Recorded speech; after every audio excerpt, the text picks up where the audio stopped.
All right, welcome back to the Holin None Pod. We're doing the preview show today for the PGA Championship. You got Danny Bidness here with Hayden Highties and Shanky Watts. How's it going, fellas? Yeah, Very very good. good, thank you. Yep, very good. Excited. Yep, Excited for happy a to be here. big week. I'm actually really excited for this one, probably more than I was for the Masters. What about you guys? Yeah, same. I'm really looking forward to it. I think the course is going to be really hard, and the field is outstanding. Yeah, it's a good weekend. Let's go. It looks, I'm I'm not more excited than the Masters. The Masters you to me know, is the ultimate event, but I am very excited for this. But I feel like out of all four of the majors, this one to me is the fourth. Right? It's not like okay. but I am excited. I'm always excited for a major. I guess what excites me is, like we said, that just the hardness. I'm keen to watch some hard golf, and I'm keen to get Foxy back in the spotlight where he belongs. Yeah, So yeah. Ryan Fox hitting the course this week. So look, we're gonna jump in straight in. We're gonna go over the bets that we made on Monday's pod, and just go over the odds. So we all put in a T20, a T10, top Aussie golfer, and an outright winner, and the odds are as follows. So my bids were Foxy for top 20. He's paying 750, getting good value there. Ricky Fowler for a top 10 at 550, which I think again is another potential steal. JD at top Aussie is actually the favorite at 288. And Mr. John Rahm to win at $8.50. So I'm happy with all three of those. So Shanky, your T20 was Minwoo Lee at $7. Your T10 was Cameron Young at 420.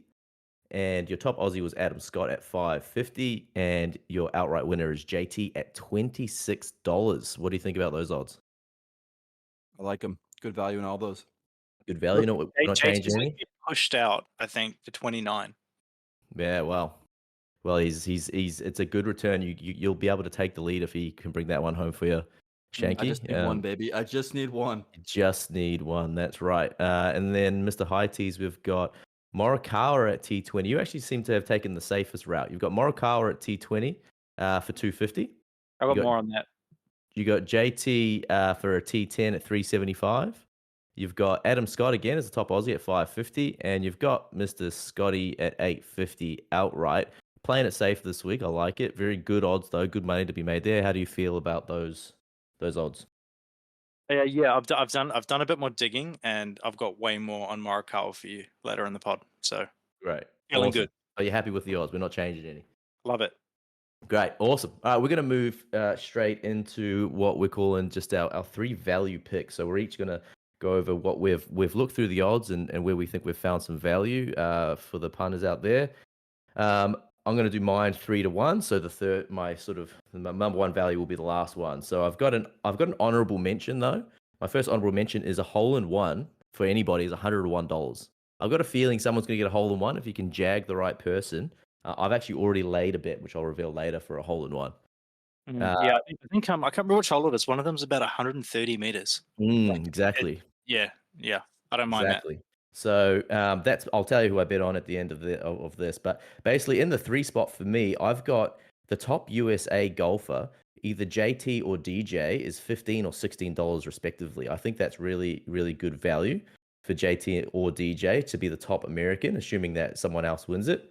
Not bad value there for me. In the number two spot, I've got T40. So to come 40th or better, I've got Mr. Hoagie or Mr. Kiriyama. There, you can get over $3.50 for each of those guys for a top 40 for Hoagie and Kiriyama. And on a course that I think is going to come down to a lot of accurate iron play, Hoagie is one of the better iron players in the field.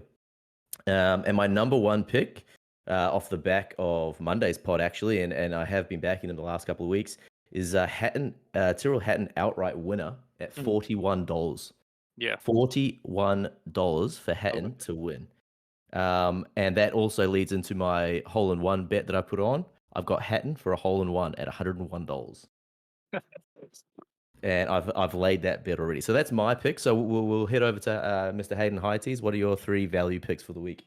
Righto. I'm gonna go opposite order. I'm gonna go like worst odds up to most favorite. So at $71, I've got someone in good form, playing good golf, straight driver of the golf ball, I've got Taylor Gooch at $71 What's that for outright? for outright. Taylor Yeah, Gooch. that's. I was looking at that. I like that. Man, I tell you what, $71, and a straight good driver of the golf ball is super key on this course. $34, I got Jordan Spieth. He's sort of one of those big guns, but he's like the worst of the big guns. And like after the other week, coming like left at the altar by Matt Fitzpatrick, I think he's fantastic value at $34. And the guy, man, Morikawa, $31. That's value. So number 3 driver accuracy in the PGA, number 4 approach shot gains, and number 5 green regulation on this course. Morikawa at $31, absolutely sign me up. Any putt though? That's going to be the question for the week. We don't talk about that. We don't talk about putting. I like that.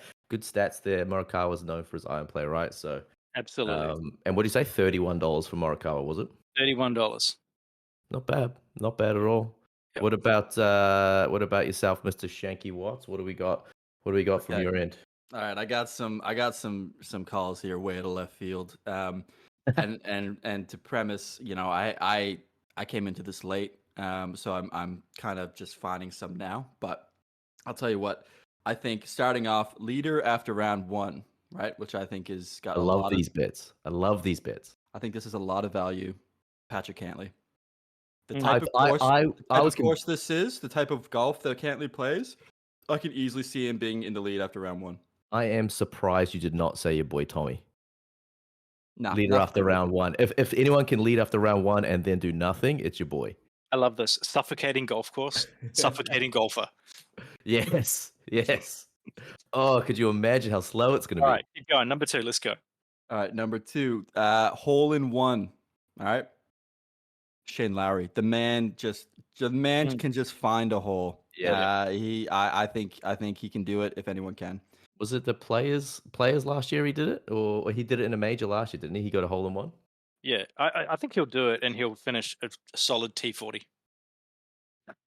Yeah, probably. And the number 1 value pick?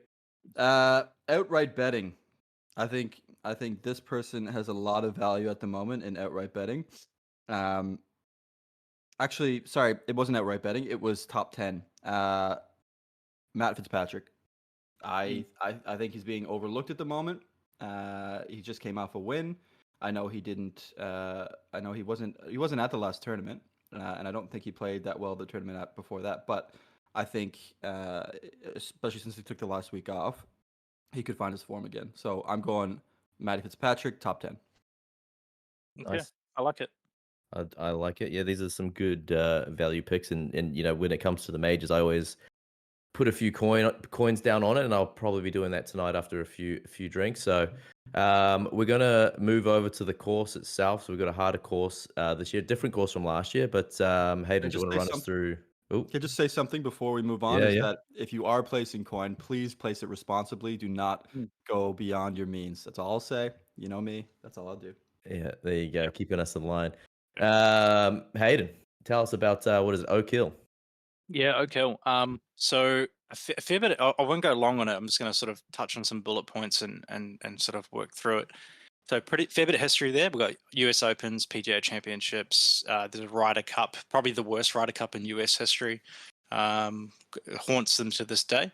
You got your Jack Nicklaus, Lee Trevino winners. You got a very, very grand history of golf on this course. So it's at 7,400 yards. It's the shortest of the last three PGA Championships. Obviously, the rough is well publicized. It's ridiculous, really thick, especially the green face bunkers. So if the ball's in there, you're done. You're playing for bogey.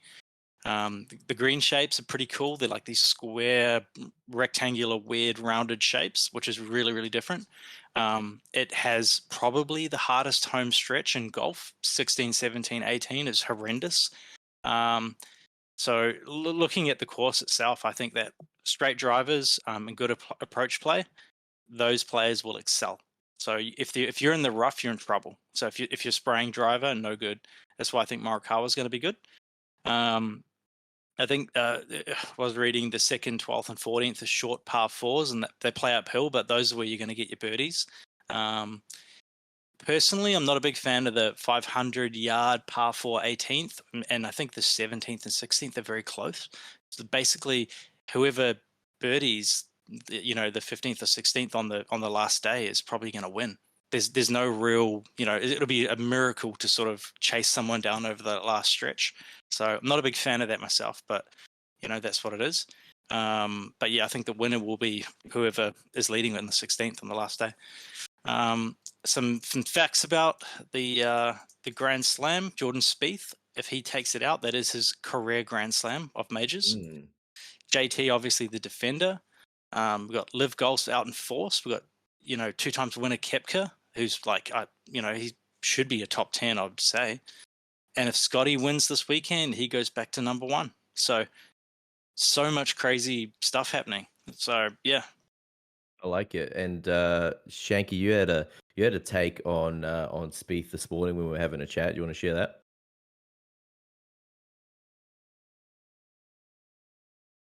he doesn't. So Shanky? yeah, Well, Shanky was saying this morning. No, I do. Sorry, my mic was muted. Everyone just relax. All right. See, if we had video on, you could have seen that I was talking to no one. Okay. But look, I'll say this: Spieth had a very convenient injury right before his most desired championship, and I don't know if that was strategic. I don't know if he's actually injured. This could all be a ruse, and he was going to be my sneaky bet. I was going to put in on the side for outright winner. He needs it. He wants it. He's playing well. He's trending the right way. He just needs a little bit more. If he hits fairways, I reckon he'll win. But now, this is the other part of Oak Hill, right? Is I know the roughs are hard, and it's very narrow. There's some very long par 4s, but my other concern, and I'll put this to the pod. I'm worried that this course is going to be boring. I'm happy to be corrected. I don't want it to be, but that's my concern. It being a short course, it being a course that basically makes you need to hit fairways, doesn't give a lot of opportunities for people to make those miraculous shots that you want to see. That's my concern. So on the last, all of the majors on this course, the lowest score was Jason Duffner, 10 under. Yeah, and which is when Lee that welcome Trevino break. went 5 under, I watched a video today. They redesigned the course to make it Yeah. harder. I'm not saying it's going to be easy. Yeah. I'm saying it might be boring. Yeah, I think that just quickly on Spieth, when you said that to me this morning about the convenient injury, and that rang a lot of bells for me. I'm so on board with that. I think, and knowing that this is his 4th major that he needs as well. I think that there's something to that. And a guy whose putter is working for him, what I would say about this course is, maybe it might be a little bit boring, but it's going to be low score. It's going to be higher scores, which I like. The rough looks horrific. The video I sent you guys about the bunker, and I saw the video of Foxy today. Hole 6, a 503-yard par 4 into the wind, with 2 different lots of water in it, fairways either side. It's going to come down to who can chip and putt the best. And that's why I think that, Spieth is a really good pick. J Day's another really good pick, obviously Scheffler. But I'm excited to watch some boring golf if it means, watching a whole bunch of guys play it the way it's supposed to be played, and maybe take a few risks too. There might be a couple of risks in there that you can take to get that advantage, and someone who's a couple shots behind might be taking them on the last day. It's real interesting that you point out the chip and putt side of it. I think it's the complete opposite. And not just arguing for the sake of it. I think that if you're hitting fairways and whoever's got that best approach game, that person is going to come out victorious at the end of the weekend. Well, the only reason I say that the putting is because of what Simon's saying, right? Like, it's going to be everyone's hitting the same shot in, so it's going to be who can convert those birdies the best, who can convert the opportunities, because they're all going to be able to get on.